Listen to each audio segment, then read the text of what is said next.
My mother-in-law poured something strange into my drink.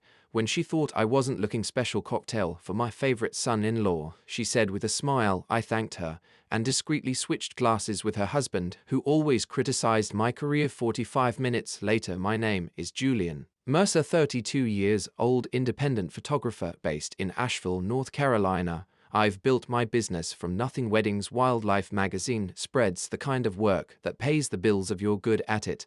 And I am, but to my in-laws, especially Diane, what I do has never been enough. House. The little photography hobby. Gerald would ask at family dinners, not even trying to hide his disdain. He was an investment banker, the kind of man who measured success in square footage and stock options. Every Sunday dinner at their house was the same. Diane would fuss over her daughter, while Gerald interrogated me about my finances. My wife Haley would squeeze my hand under the table, a silent apology for her parents. I'd been shooting a wildlife assignment in Montana all week, trudging through knee snow to photograph bison for National Geographic.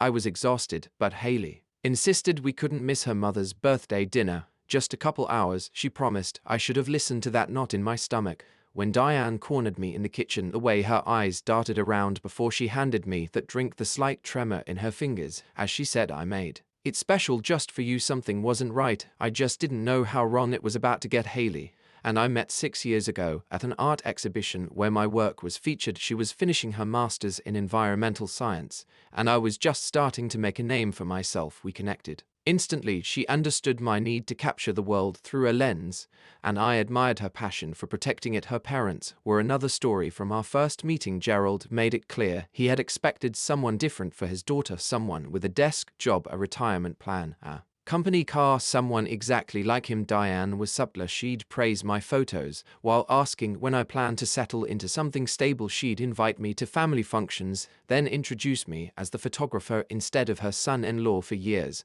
I tried to win them over. I'd bring expensive wine to dinner, show them published work, mention high-profile clients. Nothing changed their perception that I was just passing through their daughter's life, a phase she'd outgrow. Last Christmas, I overheard Diane on the phone. Haley could have married Thomas, orthopedic surgeon. Family money. But she chose the creative one. The way she paused before creative made it sound like a disease. Gerald was more direct. When Haley and I announced we were trying for a baby, he pulled me aside. Children are expensive, son. Maybe think about real employment before bringing one into the world. I never told Haley these things. She loved her parents despite their flaws, and I didn't want to force her to choose sides, so I smiled, shook Gerald's hand firmly at every visit, complimented Diane's cooking, and kept my thoughts to myself. But there were signs I should have taken more seriously. The way Diane would ask Haley to help in the kitchen whenever I talked about a successful project, how she'd accidentally exclude me from family photos. The time Gerald suggested therapy for Haley's impulsive decisions while looking directly at me, I ignored it all, thinking time would eventually bring acceptance. I was wrong. The Friday of Diane's birthday dinner, I returned from Montana with whirlwind bird cheeks and a memory card full of images that would pay our mortgage for 3 months. I was bone tired, but showered, put on a button-down shirt, and drove us to her parents' colonial-style home in the expensive part of town. Dinner started normally. Gerald bragged about a recent deal. Diane fussed over the table settings. Haley's brother Owen and his wife Vanessa made polite conversation. I nursed a beer and counted the minutes until we could leave. After the main course, Diane announced she'd made her famous sangria. For dessert, she disappeared into the kitchen, and I offered to help carry glasses. That's when I saw it. She had 2 glasses separate from the others. As I entered, she quickly added something from a small vial into one of them. It wasn't a garnish or flavor, it was colorless, odorless, and she tucked the vial away the moment she heard my footsteps. Oh, Julian, I've got this, she said too brightly. This one's for you, special recipe for my favorite son-in-law. My throat tightened. The glass had a barely perceptible film floating on top, catching the light. Let me help you carry these, I said, taking both glasses she'd prepared in the dining room. Gerald was checking his phone, barely looking up when I approached. Sangria, sir. I placed the tampered glass in front of him instead of taking it myself. I watched him drink, making an excuse about preferring water with my dessert. 45 minutes later, Gerald was pale, sweating, and rushing to the bathroom. The violent sounds of his illness echoed through the house. Diane's face drained of color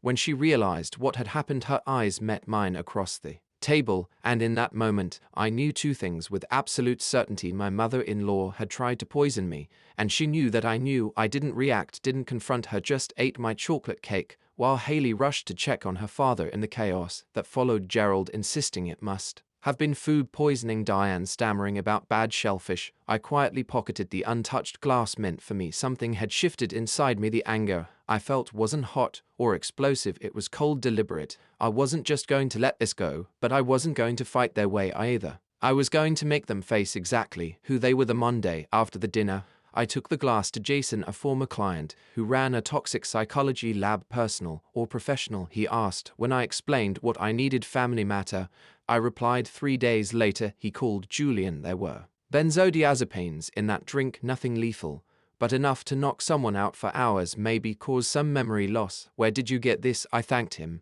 and asked for a written report. I didn't answer his question that night. I told Haley I wanted to skip Sunday dinner for a while, said I needed to focus on an upcoming exhibition. She was disappointed, but understood. I didn't tell her about the test results, not yet.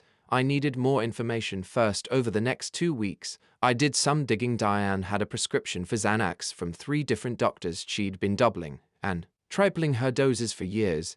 There were also rumors about her in town, strange behavior at a neighbor party, accusations of stealing jewelry at her country club, stories her family had worked hard to bury. I compiled everything and waited for my moment. It came when Haley mentioned her mother needed photos for a social media profile. She specifically asked if you would take them. Haley said, surprised by the request. I agreed. The following Saturday, I arrived at their house alone, camera bag in one hand, a sealed envelope in the other. Diane was waiting, dressed expensively, makeup perfect. Gerald was at the office, she explained. Before we start, I said quietly, I thought you might want to see this. I handed her the envelope containing the toxicology report along with printouts of her multiple prescriptions. Her hands trembled as she read. This is absurd, she whispered. I would never. We both know what happened. I cut her off. What I don't know is why. Her face hardened. You're not good enough for my daughter. You never will be. A man should provide security, not pictures. And drugging your daughter's husband provides security. I kept my voice level. It wasn't going to hurt you, she snapped. Just make you sick, make you miss that ridiculous gallery opening you've been talking about for months. Show Haley that you're unreliable. I let that sink in. Here's what happens next. I said, finally, you're going to tell Gerald what you did. Then you're both going to start treating me with respect, not because you've suddenly changed your minds about me, but because the alternative is Haley finding out exactly who her parents are. Diane laughed,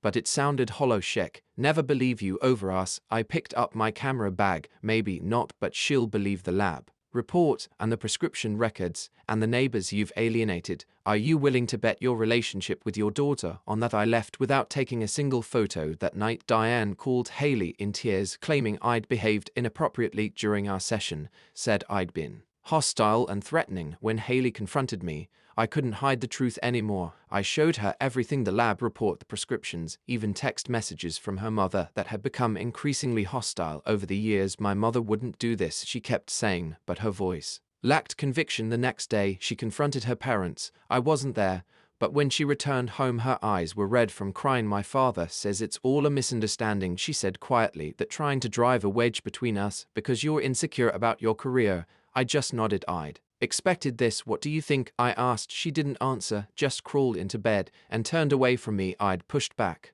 but somehow I'd fallen deeper into their trap. Now I was the villain in their story, and they'd managed to plant doubt in the one person whose opinion mattered most to me. For 2 weeks, Haley barely spoke to me. She went to her parents' house alone, came back with red eyes and new doubt. I threw myself into work, spending long hours in my studio waiting for the storm to pass. Then a package arrived for me. No return address, just my name scrolled across the top in unfamiliar handwriting. Inside was a USB drive and a note, you should see this feeble quote, Vanessa Owen's wife. The drive contained video files, home security footage from Gerald and Diane's house. The timestamps showed the night of the dinner. There was Diane in the kitchen, clearly adding something to a drink. There was me entering, taking the glasses. There was Gerald drinking from the tampered glass. But there was more footage from after we'd left. Diane screaming at Gerald, blaming him for drinking from the wrong glass. Gerald yelling back, this isn't the first time you've done something like this. I watched the footage 3 times trying to process what I was seeing, not just confirmation of Diane's actions, but evidence of a pattern, evidence that Gerald knew. The next file was from 2 days after the dinner Diane and Gerald argued in their living room about me. "He knows what you did," Gerald said. "So what?" Diane replied. "It's his word against mine. Haley will never choose him over family. And if she does, then she's not the daughter I raised," Diane said coldly. "Don't worry, I've already started talking to her about their marriage problems, planting seeds. By the time I'm done, she'll be filing for divorce and thinking it was her idea." I shut my laptop, hands shaking. This wasn't just about me. This was a systematic effort to control Haley's life, to isolate her from anyone who didn't fit their vision.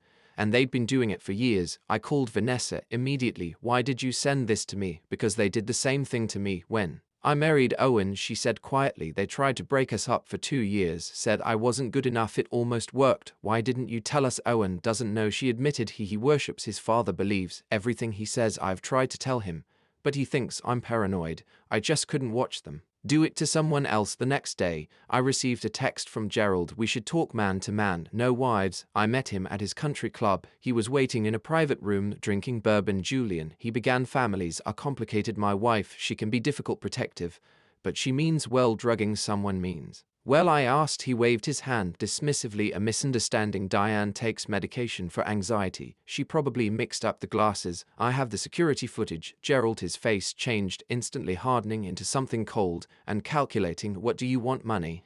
Is that what this is about? I always knew you married Haley for financial reasons. I want you both to leave us alone." I said simply. "Stop trying to convince Haley I'm not good enough. Stop interfering in our marriage." Gerald leaned forward. "You think this is the first time we've dealt with someone like you, people who want to take advantage of our family." He laughed. "Haley will come home where she belongs. She always does. Ask her about Thomas. Ask her about the fiancé before you." I felt cold. "What are you talking about? Haley was engaged before she met you. Nice guy, doctor. We didn't like his background. Took us 6 months to convince her he was wrong for her. She broke it off. Came home crying to daddy." He smiled. History repeats, son. On the drive home, I called Haley's college roommate Bethany. Asked her about Thomas. "Oh God," she said, "that was awful. He was perfect for her.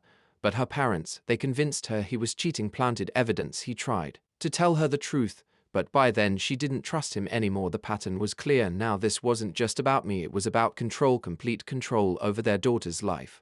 And they'd done it before. I didn't confront Haley immediately. Instead, I started gathering every piece of evidence I could find. I reached out to Thomas, who was initially reluctant to speak with me. When I explained the situation, he sent me old emails between him and Haley showing how her parents had systematically undermined their relationship. I contacted other ex-boyfriends, old friends of Haley's who'd mysteriously drifted away. A pattern emerged. Anyone who encouraged Haley's independence was gradually pushed out of her life. Vanessa provided more security footage showing Diane and Gerald discussing their plans for us once they divorce. "We'll convince her to move back home," Gerald said in one clip. "She can run the foundation, meet suitable men." I compiled everything onto a single drive. Then I invited Owen and Vanessa over for dinner without telling Haley. I was about to destroy her family's image over dessert. I connected my laptop to our TV. "There's something you both need to see," I said. For the next hour, we watched the footage together. Haley sat motionless, her face pale. Owen kept shaking his head, muttering, "That's not my parents," under his breath. When it was over, Haley turned to me with tears streaming down her face. "Why didn't you tell me sooner?" "Because I needed you to see for yourself." I said. "All of it, not just what they did to me,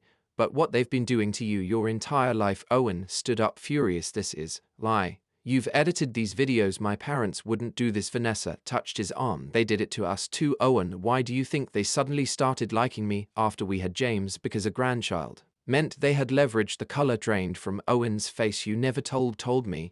"I tried," she whispered. "You wouldn't listen." Later that night, Haley crawled into bed beside me. "I need time to process this," she said softly, "but I believe you. And I'm sorry I doubted you." The next morning, Diane called. Haley put her on speaker. "Darling, I was thinking you should come stay with us for a while," Diane said cheerfully. "Your father and I are worried about you. Marriage is hard, and sometimes separation can give clarity." "Mom," Haley interrupted. "I've seen the videos." Silence. "Then what videos?" "The security Footage of you drugging Julian's drink of you, and Dad plotting to break up my marriage. Another pause. Hayley, whatever he's shown you has been manipulated. You know Julian has always been jealous of our family. Stop. Hayley's voice was firm. We're coming over tonight, all of us, Owen, Vanessa, Julian, and me. We're going to talk about this as a family, no more lies. After she hung up, Hayley turned to me. They'll deny everything. They'll try to turn this around on you. I nodded. I know. So what's our plan? For the first time in weeks, I smiled. I think it's time your parents met the real me, the one who doesn't just take photos, but knows how to tell a story. That night, we arrived at Gerald and Diane's house with my camera equipment. Owen and Vanessa were already there, sitting stiffly in the living room. Gerald seemed confident.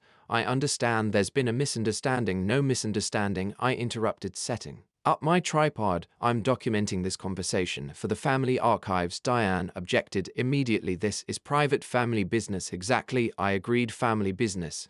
And I'm family, even though you've tried very hard to change that. For the next 2 hours, we laid it all out: the drink, the manipulation, Tom, the other ex-boyfriends, the pattern that had shaped Hayley and Owen's entire lives. Gerald and Diane denied everything, of course, called me unstable, manipulative. But with each denial, I played another clip, showed another email. Their faces grew paler, their denials weaker. Finally, Hayley stood up. I love you both. You're my parents. But what you've done is unforgivable. You don't get to control my life anymore. Owen nodded. We're adults. We choose our own partners, our own path. Diane started crying, not from remorse, but from the realization that she was losing control. Gerald just looked stunned, as if he couldn't comprehend that his children were defying him. As we prepared to leave, I handed Gerald a USB drive. This contains everything: the footage, the emails, the testimonies. It's yours to keep. What's that supposed to mean? He asked suspiciously. It means that I'm not going to ruin your reputation by sharing this with anyone else. That would hurt Hayley, and I would never do that. I paused. But if you ever try to interfere in our marriage again, if you ever try to manipulate Hayley or speak against me, copies will go to every member of your country club, your business partners, and your precious social circle. For the first time since I'd met him, Gerald looked at me with something resembling respect. I underestimated you. Yes, I said simply. You did. 6 months passed. Hayley and Owen began therapy to work through the damage their parents had caused. Diane and Gerald kept their distance, sending occasional texts, but respecting the boundaries we'd established. Then over the holidays, they invited us all to dinner, a fresh start. The invitation read, Hayley wanted to go. Still my parents, she said, and they're trying. I agreed. But I wasn't naive enough to believe they changed. When we arrived, everything seemed normal. Diane had prepared a feast. Gerald was charming, asking about my latest projects with what appeared to be genuine interest. After dinner, Gerald invited me into his study. I have a proposition for you, he said, pouring me a scotch. I've been thinking about your career. Photography as well. It's been good to you, but have you considered diversifying? I could bring you into my firm, junior partner track. The salary would be substantial. I took the glass, but didn't drink. Why would you do that? Your family, he said smoothly, and I respect how you handled the unpleasantness. You protected my daughter while standing your ground. That's what a real man does. I set the glass down untouched. I appreciate the offer, but no. His smile tightened. Julian, be reasonable. This is an olive branch away for us to move forward. No, I repeated, it's another attempt at control. You can't buy me, Gerald, and you can't stand the fact that Hayley loves me exactly as I am. Don't be a fool, he hissed, dropping the facade. Everyone has a price. I stood up. That's where you're wrong, and that's why you'll never understand your daughter. I walked back to the dining room where Diane was showing Hayley photo albums. Look at these, she was saying. You were so happy when you lived at home. Hayley caught my eye across the room. She could see from my expression that something had happened. I gave a slight nod, and she stood up. Mom, Dad, she announced clearly, I have something to tell you. Everyone turned to look at her. We're having a baby, Julian and I'm 3 months pregnant. The shock on their faces was genuine. Diane recovered first, rushing to embrace her daughter with tears in her eyes. Gerald approached more slowly, glancing between Hayley and me. Congratulations, he said stiffly. Thank you, I replied, then lowering my voice so only he could hear. This child will never be a pawn in your games, I promise you. That his face hardened, but he nodded once he understood the message. As we drove home that night, Hayley squeezed my hand. They'll never change, will they? No, I said honestly, but they'll have to accept that we have. 3 weeks later, a certified letter arrived from Gerald's attorney. Inside was a deed to our house, which we'd been renting, and legal documents establishing a trust fund for our unborn child. There was no note, no conditions, no strings, just the transfer of assets, clean and irrevocable. It wasn't an apology, Gerald wasn't capable of that, but it was an acknowledgement, perhaps the only one he could give, that we had won. Our daughter was born in summer. We named her Eliza, after my grandmother. When Diane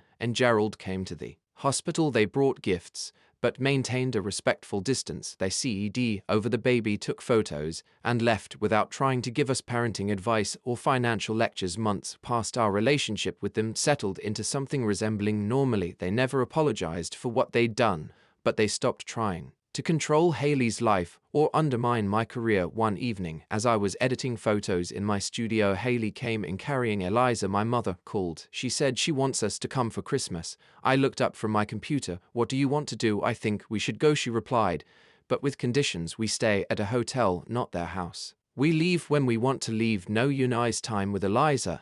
I nodded. Sounds reasonable. She sat down beside me, bouncing the baby gently. You know, I used to think success meant making my parents happy, getting their approval, meeting their expectations.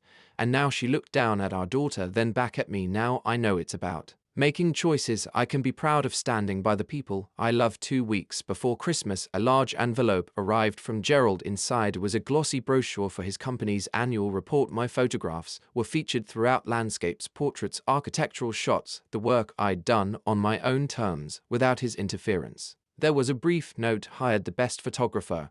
I know, thought you'd want a copy. Jibble quat. It wasn't forgiveness or reconciliation. It was something else. Respect, perhaps the acknowledgement that I was successful on my own terms, not his. I didn't call to thank him. We both understood this wasn't about gratitude. It was about recognizing the new boundaries, the new reality. That spring, I opened my own gallery in downtownville. At the grand opening, Haley stood beside me, Eliza on her hip. My parents flew in from Oregon. Friends and clients filled the space, admiring the images I'd captured over the years. Gerald and Diane came too toward the end of the evening. They didn't stay long. Diane held Eliza briefly under Haley's watchful eye. Gerald shook my hand, nodded at the photographs with genuine approval, and left without making any suggestions about how I should run my business. As we locked up that night, Haley asked, "Do you think they've changed?" I considered the question carefully. "No," I said finally, "but they've accepted that they can't change us, and sometimes that's enough." Later, as we sat on our porch watching the stars come out over the mountains, Eliza asleep in her crib upstairs, I realized something I never fully articulated before. I hadn't won by playing Gerald